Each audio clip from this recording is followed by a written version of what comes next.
விநாயகர்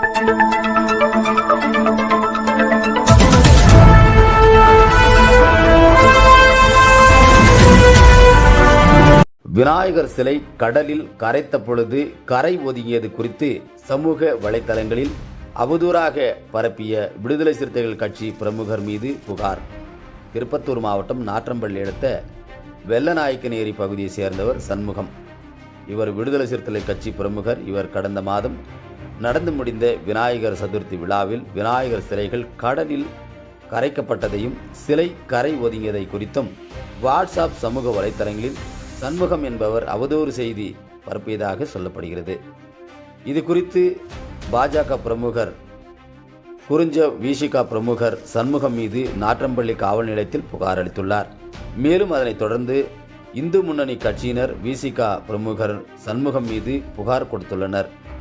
இருவரும் கொடுத்த புகாரின் பெயரில் நாற்றம்பள்ளி போலீசார் CSR பதிவு செய்து விசாரணை மேற்கொண்டு வருவது பரபரப்பை ஏற்படுத்தியுள்ளது.